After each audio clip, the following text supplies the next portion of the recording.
Hey, Coach Shamrock again with more of my thoughts.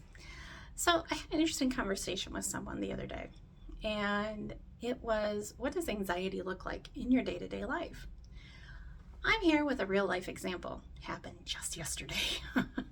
While my anxiety is reasonably under control, it's still an always present feature of who I am. I was having a texting conversation going through the grocery store, and they said something, and I either didn't read it right or I didn't understand the intention of the message that they were trying to send.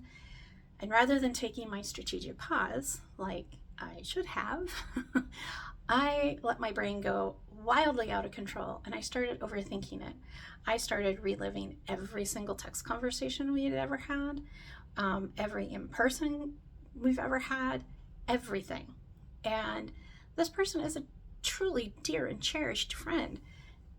They meant zero harm in this conversation, but my overthinking led me down the anxiety superhighway. And it took me a couple of hours actually to calm myself down to the point where I was once again, totally chill, or as chill as I ever got. And that was just one example, and that was walking through the grocery store, and that was yesterday.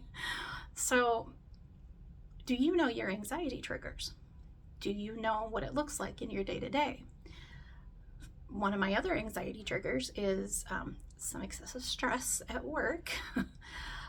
Thankfully, I have learned over the years how to, recognize it and then manage it even during the day.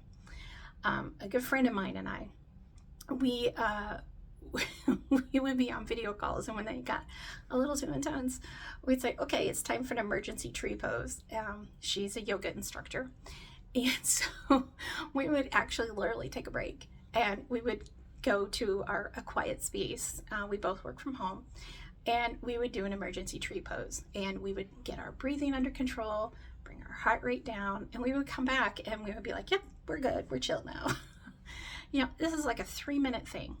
It takes less time to do this emergency tree pose and calm yourself than it does to make a good cup of coffee. And we all know how much I love my coffee. So learn to recognize what your anxiety looks like so that you can maybe capture it before it becomes a problem and you start having a meltdown in the grocery store like I was yesterday. It caught me off guard. I wasn't prepared. I know what it does. I know the overthinking. And even as I went to sleep last night, I was still overthinking it. And overthinking conversations I would have today and tomorrow and next week. It's, I needed to take a moment and turn off my brain.